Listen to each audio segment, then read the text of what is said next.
Welcome back to Our Issues Birmingham. David, I want to close the loop on what we were talking about before break, and that is our structure. Okay. So, do you see a positive future there with respect to what's going on currently that you just talked about, and getting to the other side, so to speak? Yeah, absolutely. I think there's a serious conversation going on right now in Birmingham by some of the top leadership of all different strikes and ilks that is saying, what can Birmingham do? What are the options that we can do? Some people just think that there's only one thing that you can do. I just wish we would get some direct flights to some nice places, but that's another topic. Right. And so what we're doing is that we're looking at how other cities are, how they're structured and what's worked for them, and what could we borrow from those other cities that we could do here. The one that comes to mind, and the one that people think is everything when you talk about government structure or consolidation, that's what they think you're going to combine the county and city. Mm-hmm. That is a possibility. Well, several of the cities. Well, combine the county and the city, but you need to reach out beyond just Birmingham. No. I mean, just take the metropolitan area and make it into one government. Where would you draw that line? The county line? It's county line. I mean, if you look at our peer cities that have been successful, there would be Nashville, obviously, that's done really well. Charlotte, Louisville. I mean, so you have that works in other places. Now, the reason people generally think that, well, I don't think that's a good idea, is because they think that it would mess with our school systems. And quite frankly, if you start messing with the school systems, nothing's going to happen. But there are cities like Indianapolis who combine their county and city, and they just didn't combine school systems. That was part of the compromise to get it done. So they combined, for example, police enforcement. You have one metropolitan government in Indianapolis now. It's just everything's one government. Well, what they do with all the mayors of all the variety of municipalities? They're gone. They're just gone. Right. Yeah. Yeah, but the school system is just a separate entity. The school systems are a separate entity. Then you have a model like Charlotte. Charlotte did what is called a functional consolidation, where they didn't combine the county and the cities together, but what they did is they said, the city or the county is going to do the fire department, the other is going to do the police department. So they just took the functions of government and made it where it's done one time, not multiple times. Mm-hmm. Then you have a city like Pittsburgh, and Pittsburgh has the same type of county government that we currently have right now. They've changed it. And what they did is they've created, one of the first things that you learn in government is that you have 3 branches of government. Yes, some forget that. But yes, there's supposed to be checks and balances. In Jefferson County, there's only 2. There's no executive branch. There's only judicial and legislative.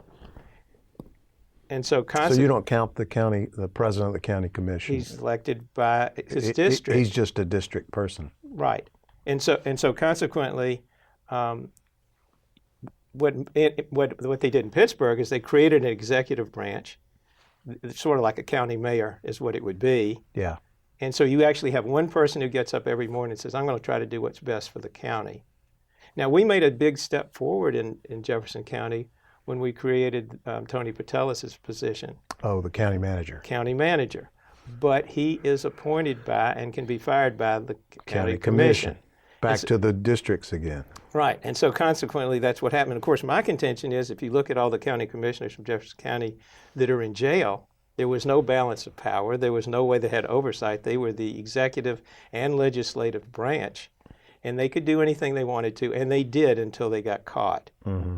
So, I mean, that seems like a pretty easy decision to make. Why don't we just have a normal government structure for Jefferson County? And I think that you would improve the workings of the county really well. Who is working on that? I mean, what entity exists that is trying to put that into play? Well, I can't go into the detail of that right now, but I promise you there is a group working on that, having that discussion.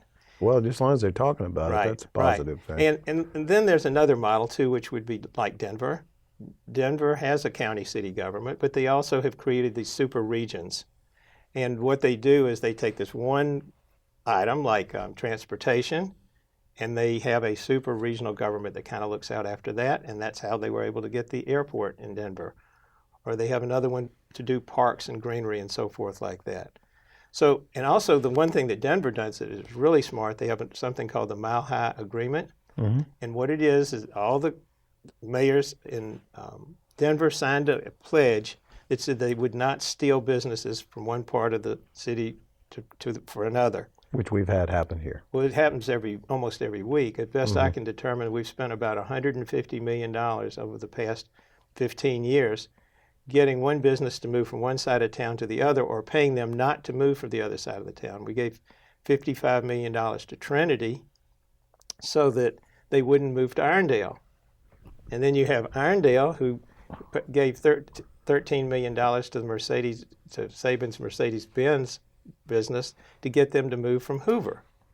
But when you get through with all of these projects, and they're endless, these numbers of projects, you end up with no more jobs, tax dollars being spent on businesses that wouldn't, that's not. Could have been spent somewhere else. Right, and that's one of the reasons we don't have the jobs here. I mean, if you took that $150 million and said, we're going to give incentives to businesses who are not in our region to come here, you'd have all these extra businesses and you'd have all these extra jobs.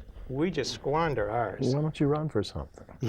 Have you thought about it? What would I run for? That was your point earlier. There's no position to run. Well, that secret group that's working on this thing, they'll have an opening soon. Thanks for being with us today. It's been delightful. Thank you for having me. There's hope. There's hope for Birmingham and surrounding areas.